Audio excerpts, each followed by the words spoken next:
Una infraestructura de la que todos dependemos, pero que es totalmente vulnerable. Un trazado que dibuja un mundo que ya no existe. Un nuevo escenario para guerras sin muertos, pero con consecuencias en nuestro día a día. Soy Juan Luis Sánchez. Hoy en Un Tema al Día, cables submarinos. Guerra híbrida en el fondo del mar.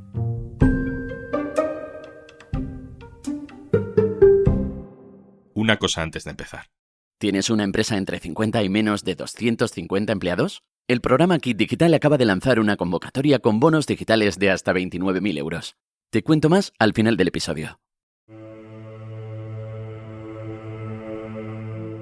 Una madrugada del pasado mes de noviembre, de repente, algunas conexiones de telecomunicaciones entre Finlandia y Alemania quedaron interrumpidas. Alguien o algo cortó el cable de fibra óptica de 1.200 kilómetros que conecta Helsinki con la ciudad alemana de Rostock, a través del mar Báltico.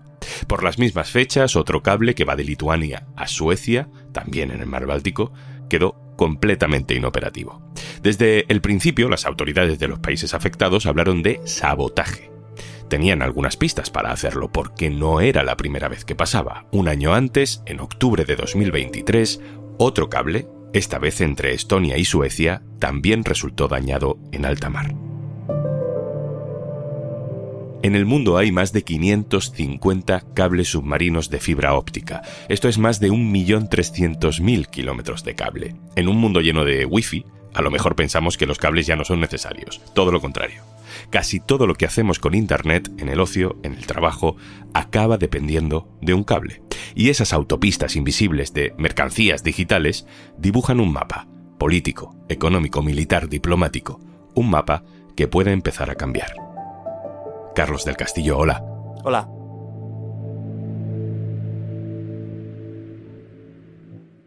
Carlos, compañero especializado en tecnología en el diario.es, te quiero preguntar por estos cables que de pronto ahora son objetivo de sabotajes. Lo primero, ¿cómo son físicamente? ¿Están protegidos de alguna manera especial? Bueno, pues el cable en su interior lleva la fibra óptica y está recubierto por acero y por plásticos, ¿no? Lleva una protección física. Luego, los datos que circulan por ellos están cifrados. Pero más allá de eso, los cables no tienen una protección específica. El cable, si está en una zona donde hay mucho tráfico marítimo y cerca de la costa, va enterrado. Los entierran para evitar que un ancla o una red de pesca o cualquier cosa pueda engancharse en el cable y cortarlo.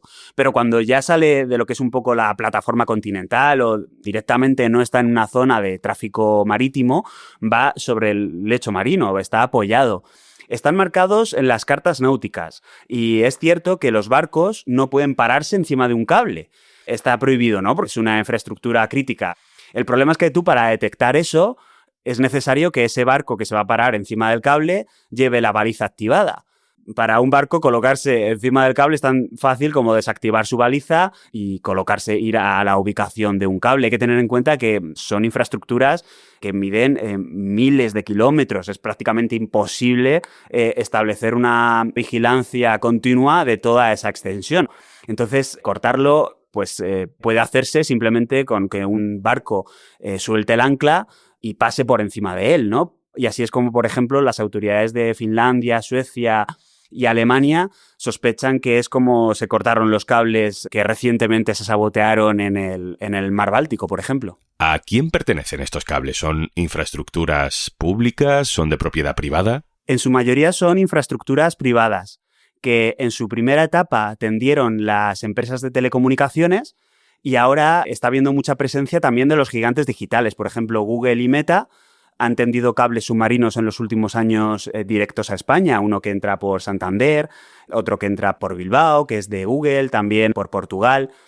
En principio son todos de empresas privadas, salvo algunas excepciones donde las empresas de telecomunicaciones pues pueden tener una participación pública, ¿no? En ese caso, pues el cable también es parte del Estado que controla esa empresa de telecomunicaciones, pero en general son privados. Todos sabemos lo que pasa en casa cuando se corta un cable, ¿no? Algo deja de funcionar. ¿Es así de sencillo? Cuando alguien corta un cable submarino de transmisión de datos por Internet, sufrimos las consecuencias en casa, en el trabajo, dejamos de poder subir documentos a una nube o de mandar correos electrónicos? Normalmente, el mundo digital trabaja sobre una medida de protección que se llama redundancia.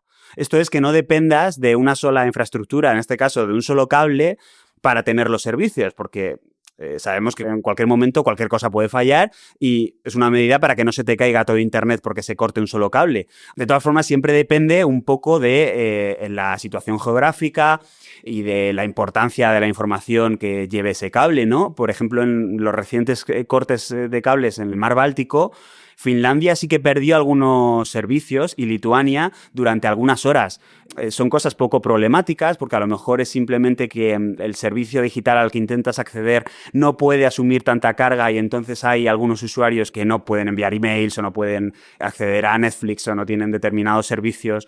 Pero en general siempre está redundado, ¿no? Si nos fijamos, Carlos, en el mapa que dibujan estos cables, de dónde salen, a dónde llegan, dónde hay más, dónde hay menos, ese mapa mundial de la fibra óptica, ¿qué nos dice de nuestro mundo? Pues hay que tener en cuenta que no son solo de Internet, o sea, los cables submarinos no nacieron con Internet, sino ya con el telégrafo y el teléfono había cables submarinos, pero es a partir de 1990 más o menos cuando empiezan a surgir los cables de fibra óptica y si nosotros pudiéramos mirar un mapa y ver cómo se extienden alrededor del mundo, lo que veríamos es que empiezan a surgir como venas desde Estados Unidos para conectar Estados Unidos con el resto del mundo. Primero con Europa, luego con Asia y luego, bueno, pues siguiendo la costa con absolutamente todo el mundo, ¿no? Esa visualización es un ejemplo muy claro del poder que tiene Estados Unidos con Internet. Es un ejemplo de esa colonización digital que surgió desde Estados Unidos hacia el resto del mundo y ha sido también una ventaja para que Estados Unidos y sus empresas digitales pues puedan establecer las normas de cómo funciona Internet. En los últimos años lo que estamos viendo es que hay una construcción nueva de infraestructuras y de cables submarinos para pasar por rutas alternativas. Esto es porque esa conexión entre Estados Unidos, la costa este de Estados Unidos y Europa del Norte, por ejemplo, ya está muy congestionada. Y España es uno de los países que se está beneficiando de todo esto. Y tenemos varios cables nuevos que están haciendo también que recibamos inversiones pues bastante importantes de empresas como Google, como Amazon, como Meta, que han decidido construir sus centros de datos para el sur de Europa en España, porque tenemos una posición estratégica muy interesante para conectarnos con África y también más cercano para conectarnos con Sudamérica y Latinoamérica, ¿no? Y estableciendo una ruta de datos alternativa a esa que había sido la imperante, que es que todo pasara por Estados Unidos o el norte de Europa. Ahora vuelvo contigo, Carlos, porque queremos hablar también con Jesús Núñez, codirector del Instituto de Estudios sobre Conflictos y Acción Humanitaria, para que nos ayude a interpretar también por qué detrás de estos sabotajes de cables de fibra óptica puede haber intenciones geopolíticas. Jesús, hola. Hola. Jesús, aquí todo el mundo habla, como casi siempre, de Rusia. ¿Esto está suficientemente comprobado? ¿Hay pistas suficientes como para decir Putin está detrás del sabotaje de los cables de fibra óptica? Bueno, precisamente cuando hablamos de una modalidad, y esta lo es, de lo que se denomina habitualmente guerra híbrida, precisamente una de las dificultades es poder determinar fehacientemente quién puede ser el actor que ha llevado a cabo determinadas acciones, lo cual no quita que las sospechas se dirijan de forma cada vez más clara hacia Rusia, tanto por ocasiones anteriores en las que se ha podido demostrar que todo un ejército de piratas informáticos al servicio del gobierno de Vladimir Putin ha estado cometiendo esos actos, como por el hecho de que geográficamente es el actor más interesado en poder perturbar el orden de seguridad que hay en la zona. Hablas de guerra híbrida. ¿A qué nos referimos cuando hablamos de guerra híbrida aplicada a esto de los cables? Cuando hablamos de guerra híbrida, se trata de acciones que lo que buscan precisamente es mantener un nivel de inestabilidad bajo control para no traspasar el umbral que pueda llevar a una escalada que derive en acciones militares directas.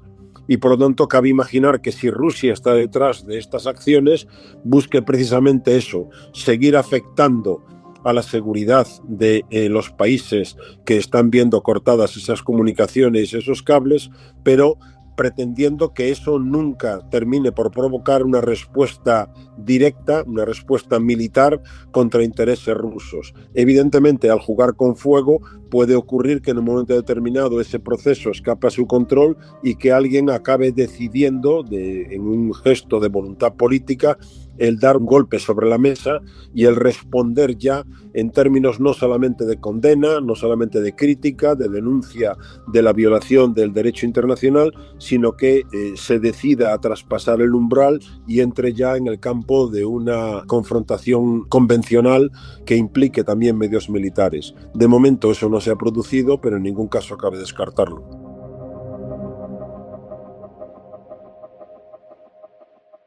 ¿Y qué buscaría, qué perseguiría Rusia con estos ataques hacia Europa? Porque de momento parece que esos sabotajes solo afectan al continente europeo. Efectivamente, y no solo el continente europeo, sino más concretamente aún el mar Báltico. Si entendemos que Rusia, con Vladimir Putin a la cabeza, está empeñado en recuperar una zona de influencia propia alrededor de sus propias fronteras, podemos entender que a sus países vecinos, pensemos en Finlandia, reciente miembro de la OTAN, y Suecia, pensemos en los países bálticos, claramente amenazados, muy en primera línea, muy vulnerables a la expansión militarista en la que está Rusia, le puede afectar este tipo de acciones en la medida en la que Rusia lo que busca es demostrarles su vulnerabilidad.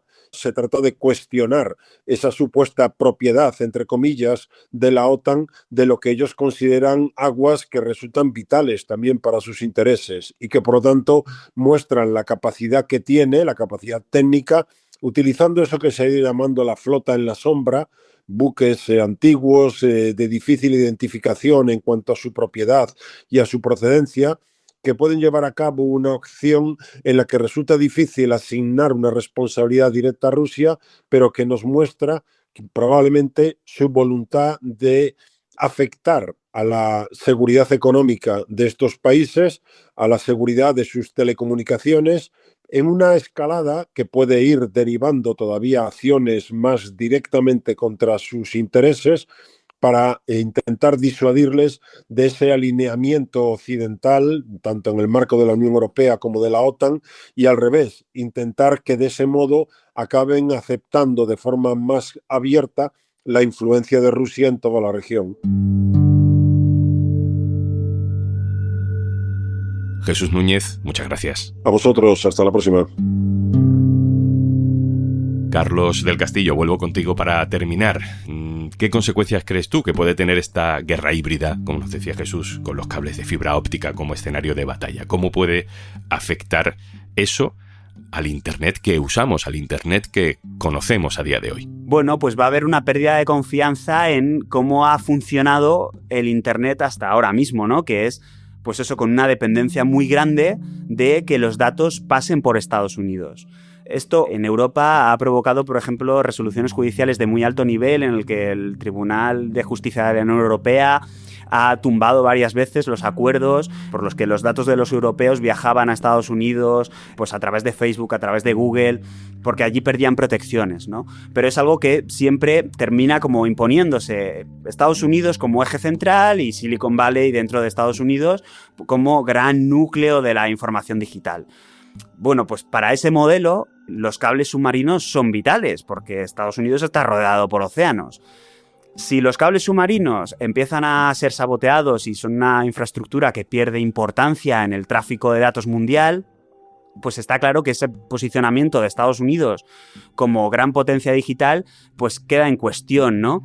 Luego también hay una corriente que no ha empezado ahora con el sabotaje de los cables submarinos, sino que es anterior, y es que Internet va hacia una balcanización. Hay países que quieren que Internet deje de ser tan global como lo ha sido hasta ahora, porque consideran que toda la infraestructura de la red, o sea, todo el mundo online, es una forma de expresión del poder de Estados Unidos.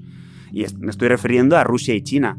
Rusia y China tienen proyectos para independizar su Internet de la red global, ¿no? China básicamente ha sido independiente casi desde el principio porque enseguida identificó que no quería que las empresas digitales estadounidenses operaran en su territorio sin cortapisas y que si querían hacerlo tenían que ser pues a través de filiales muy controladas por el Estado y por Pekín.